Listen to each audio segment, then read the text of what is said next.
What's up, Internet? Kevin here with TLD, bringing you my full review of Kingdoms of Amalur Reckoning for the Xbox 360, PS3, and PC. Now, the game had somewhat of a surprising release, as a lot of people didn't really know what it was when it was coming out, but once it was released, a lot of people got interested, especially after their demo and after hearing some of the names behind it, such as R.A. Salvatore and Todd McFarlane. During development, the game made a lot of promises regarding both its action and freedom in terms of gameplay, which is something that's promised a lot these days but not always delivered, yet surprisingly the game did a fairly good job with it. In many ways, this title reminds me of Fable, but on a much larger scale, placing a large emphasis on third-person action-adventure combat supported by light RPG mechanics. Combat in the game is fairly fast-paced for an RPG hybrid, and offers players a number of combat options, varying from timed combo attacks, charged attacks, parrying, and dodge rolls. Players are able to fight using up to 2 weapons, with 9 different types to choose from, ranging from the more melee-focused weapons like long swords and hammers, finesse weapons like daggers, fey blades, and bows, and magic-oriented weapons like rods, staves, and by far one of the most fun and overpowered weapons, the chakrams. I mean, seriously, just look at these things. You just keep swinging and swinging and it hits everything on the screen. By equipping a pair of weapons, players can devise their own combos, switching between weapons,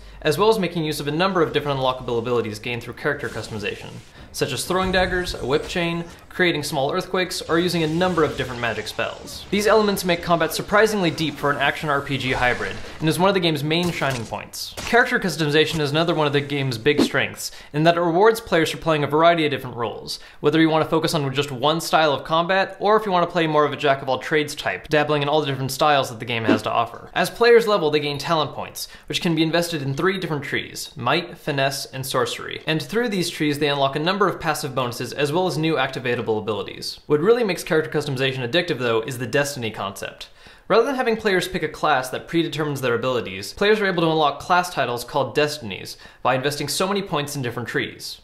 Each destiny offers different significant passive bonuses, whether they increase certain types of damage types or defense, or special abilities like replacing the dodge roll with a short-range teleport. What's fun about this is that players are able to freely switch between the destinies they've unlocked, allowing them to adjust tactics when need be, and the game also features a way to entirely respec your talent trees if you want to go for an entirely different direction. It also makes wanting to power level a lot more addictive, because you no longer view it as just wanting to reach the next level, but rather as wanting to get enough talent points to get a new destiny to use. Items are another really strong point for the game, featuring a fairly standard random loot table with greens, blues, purples, that kind of thing you see in a lot of MMOs now, but also having a really strong crafting system. Players are able to make weapons, armor, gems for enhancing equipment, and craft special potions, and each works a little different and offers a little variety in terms of how you craft.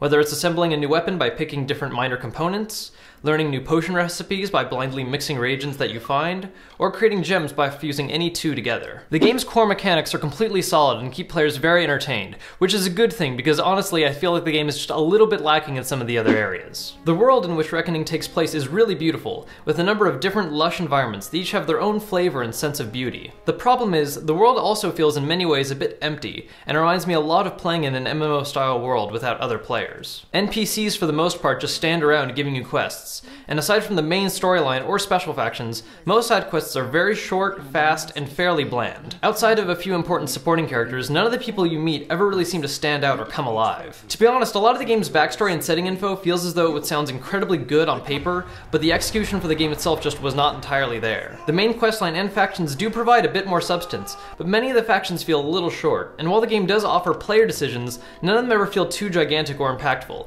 except for a few last-second decisions you make at the end of quest lines. Players looking for a more fast-paced action RPG hybrid with a fun and simple addictive combat will be more than impressed by this game. However, for those of you that are much more narrativists or looking for a more immersive storyline, may not react as well. That's our review of Kingdoms of Amalur Reckoning for the Xbox 360, PS3, and PC. As always guys, thanks for checking out our vids. If you want to be extra awesome, make sure to hit that like button, and if you haven't gotten a chance yet, make sure to check out our latest 2 vids, and I'll catch you guys next time.